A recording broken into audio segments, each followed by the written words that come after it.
देखो इधर बाद में लिखना। बहुलक है बराबर, बहुलक को हम किससे दर्शाते हैं, जेड। अब तक पढ़े थे माध्य, अब आएगा बहुलक। बहुलक का मान है आवृत्ति और वर्ग लंबाई, सब मतलब वर्ग और आवृत्ति इसमें भी आएगी बराबर। अब जरूरी नहीं है कि माध्य ज्यादा हो बहुलक कम हो, बहुलक कम हो या माध्य ज्यादा हो, ये क्वेश्चन के ऊपर डिपेंड करता है। पहले क्या होता था, अभी अपने 9th में था कि दी गई माहिती में सबसे अधिक बार आने वाला पद या अवलोकन उस माहिती का बहुलक कहा जाता है। एग्जाम्पल के तौर पे देखो, यहाँ पे आपको जैसे दे रखा है कि बहुलक निकालने के लिए पहले क्या करते थे, सबसे पहले जो भी संख्याएं आपको दे रखी हो उसको असेंडिंग ऑर्डर में, जैसे मान लो यहाँ पे 1 है, अरे 7 है, 9 है, 3, फिर वापस 3, फिर 5, फिर 4, ऐसे फिर 1, फिर 11, फिर 13। तो सबसे पहले क्या करते थे, छोटे से बड़े के क्रम में लिख देते थे ऐसा। पहले क्या आएगा, 1, फिर 3, फिर वापस 3, फिर वापस 4, फिर 5, फिर 7, फिर 9, फिर 11 और फिर 13। अब इसमें चेक करते हैं कि सबसे ज्यादा बार कौन सी संख्या आ रही है, तो 2 आ रही है, अरे 3 आ रही है। तो इस माहिती का बहुलक क्या हो जाएगा, 3। ये तो नॉर्मल प्रोसेस हुई इसी संख्याओं के लिए, सिंगल डिजिट में आपको संख्या दे रखी हो, बहुलक निकालना है तो ये वाली प्रोसेस। यहाँ पे जब आपको वर्ग अंतराल भी दे रखा हो, आपको आवृत्ति भी दे रखी हो, अलग अलग आवृत्तियां आपको लेनी हो, तब क्या करेंगे, वर्ग अंतराल तथा आवृत्ति के संदर्भ में जो हम बहुलक निकालते हैं वो ये है। जैसे माध्यम में हम पग विचलन विधि का सूत्र करते थे, एक्स बार बराबर A plus sigma F I U I बटे सिग्मा एफ आई गुणे में एच। इसमें क्या होगा, जेड बराबर L plus F1 minus F0 बटे में 2F1 minus F0 minus F2 और पूरे के गुणे में H। L जो होता है आपका लोअर बाउंड्री लिमिट। L हम कैसे ज्ञात करेंगे, हमको यहाँ बहुत सारे वर्ग दे रखे हैं, सामने उसकी आवृत्ति दे रखी है। आवृत्ति के ऊपर सबसे पहले जाना है, जो सबसे बड़ी आवृत्ति होगी, मान लो आपको दे रखा है 2, 3, 7, 6, 6, 6, ऐसा दे रखा था पहले ही उदाहरण में, 2, 3, 7, 6, 6, 6। तो सबसे बड़ी आवृत्ति कौन सी थी, 7। तो 7 को हम क्या मान लेंगे, 7 के आगे जो भी वर्ग था, मान लो 55 से 65 था, तो हमारा जो बहुलक वर्ग होगा वो क्या हो जाएगा, 55 से 65। हमारा जो F1 है वो क्या हो जाएगा, 7। हमारा F0 क्या हो जाएगा, 3 और F2 क्या हो जाएगा, 6। यहां तक क्लियर है, समझ में आया। जिस भी कोई भी सवाल में सबसे बड़ी आवृत्ति उठाना है, आवृत्ति उठाने के बाद उसको सामने वाले वर्ग को बहुलक वर्ग कर देना है। बहुलक वर्ग में जो पहला वर्ग के अंदर जो पहला होगा, इसको लोअर बाउंड्री लिमिट बोलते हैं। वर्ग होता है उसके अंदर दो लिमिट होती है, लोअर बाउंड्री और अपर बाउंड्री। एक छोटा होता है और एक बड़ा होता है, एक अधः सीमा बिंदु होता है, एक ऊर्ध्व सीमा बिंदु होता है। तो हमको यहाँ पे लोअर बाउंड्री लिमिट लेनी है, यानी कि अधः सीमा बिंदु जो आपका 55 दे रखा है। तो L बराबर आपका क्या हो जाएगा, 55। F1 आपके पास है, F0 आपके पास है, F2 आपके पास है, इन दोनों के बीच में कितने का गैप है, तो H बराबर 10 हो गया।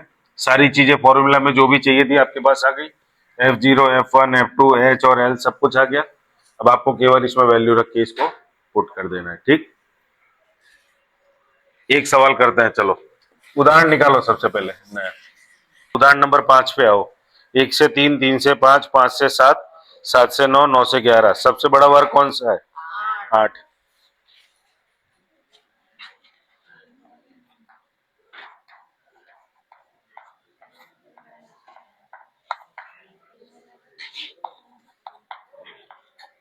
8 के आगे का वर्ग कौन सा है, अरे 8 के आगे, 8 मतलब 8 कौन से वर्ग में है, -5 नहीं, 3 से 5, 3 से 5 ये आपका वर्ग हो गया। इस वर्ग में जो आवृत्ति होगी वो कौन सी है, 8। F1 बराबर क्या हो गया, 8।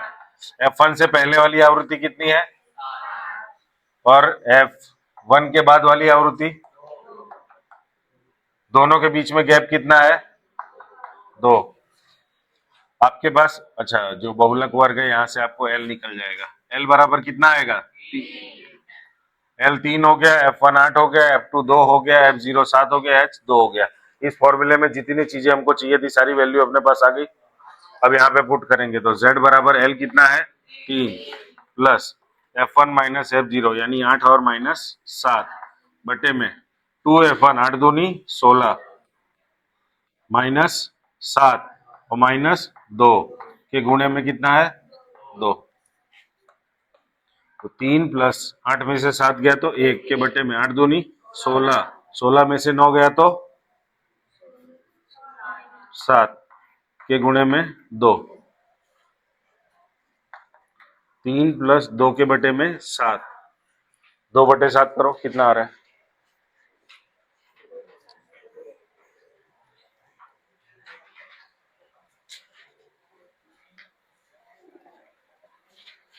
या तो एलसीएम ले लो यहाँ पे 7 को इधर जाने दो 7 यहीं 21 प्लस 2 बटे में 7 तो क्या आ जाएगा 23 के बटे में 7 इसका मान निकालना हो तो यहीं 21 2 बचा 7 दूनी 14 6 बचा 7 दूनी 14 6 बचा तो 60 7 अठे 56 4 बचा 7 पंचे 35 5 बचा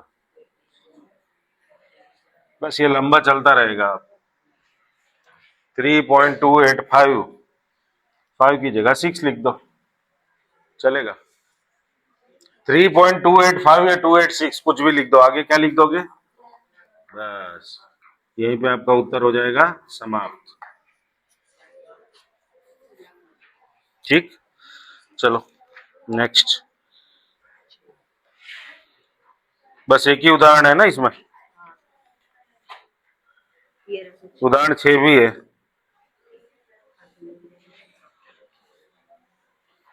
ओहो इसके लिए उदाहरण 1 पे जाना पड़ेगा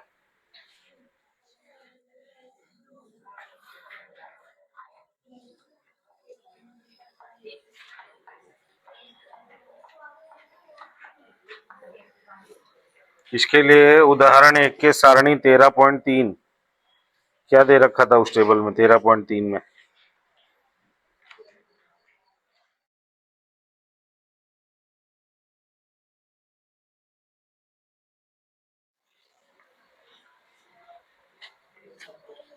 इसमें हाईएस्ट वर्ग कौन अरे सबसे बड़ी आवृत्ति कौन सी है 7 तो आपका बहुलक वर्ग क्या हो जाएगा वर्ग 40 से 55 ये आपका बहुलक वर्ग हो गया तो L बराबर में 40 और F1 उसकी आवृत्ति क्या है 40 से 55 की 7 उसके बाद वाली 6 और उसके पहले वाली 3 L हो गया और H कितना है दोनों के बीच में 15 ये सारी चीजें आ गई L आ गया F1 F2 F0 और H बहुलक निकालो इसमें आपको माध्य और बहुलक दोनों निकालना है इस उदाहरण का माध्य अपने पहले ही निकाल चुके हैं पग विचलन विधि से माध्य निकाल चुके हैं इस उदाहरण का उदाहरण नंबर 1 का तो Z बराबर क्या आएगा L कितना है प्लस F1 माइनस F0 यानी 7 माइनस 3 बटे में 2 गुणे 7 माइनस 3 और माइनस 6 और गुणे में 15 तो क्या हो जाएगा 40 प्लस 7 में से 3 गया तो 4 बटे में 7 दूनी 14 14 में से 9 गया तो 5 और गुणे में 15 ये 5 से जाएगा 3 का तो 40 प्लस 4 तिहाई 12 तो 40 और 12 52 ये आपका क्या हो जाएगा बहुलक Z बराबर आपका आ गया 52 x बार कितना निकला है इसका x बार बताओ कितना निकला है निकाला है ना सबने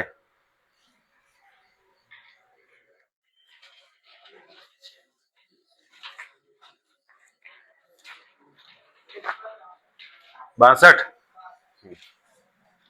x बार बराबर 62 और Z बराबर कितना निकला है 52 अब आपको सवाल में बोला गया है कि आपको पहले माध्य ज्ञात करना है फिर बहुलक ज्ञात करना है हमने दोनों ज्ञात कर लिया मैंने यहाँ पे नहीं किया लेकिन अपने खुद करना जब ये क्वेश्चन करना तो x बार बराबर आपका 62 निकला है और Z बराबर 52 निकला है इन दोनों का मान निकालिए और उसके बाद उसकी तुलना कीजिए और उसको व्याख्यायित कीजिए ऐसा सवाल कह रहा है हमको केवल लिख देना है x बार बराबर 62, z बराबर 52। x बार का मान अधिक है z बार के अपेक्षा, मतलब माध्य का मान बहुलक से अधिक है। ये हमने व्याख्या दे दी, हमने मान निकाल दिया और दोनों को अंकित कर दिया, मामला खत्म। इससे आगे कुछ नहीं करना है। यहाँ पे जो प्रोसेस दे रखा है वो सब कुछ करने की जरूरत नहीं है, आपको केवल x बार निकालना है, z निकालना है, दोनों के मान अंकित कर देना है, बॉक्स बना दिया है, ये बता देना है और लिख देना है किसका मान अधिक किससे है। x बार का मान z से अधिक है, या z का, अगर मान लो z का अधिक आता x बार का कम आता तो z का मान x बार से अधिक है। ठीक, चलो अब प्रश्न नंबर 1।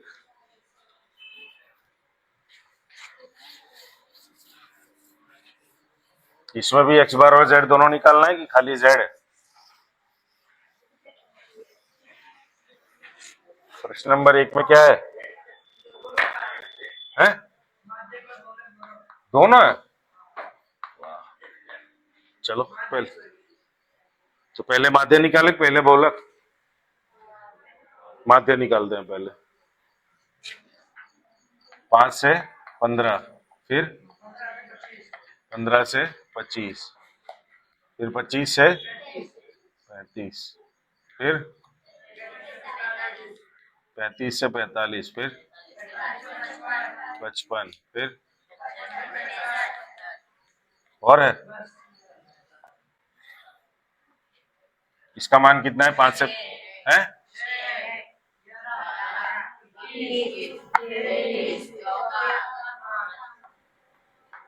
इसका टोटल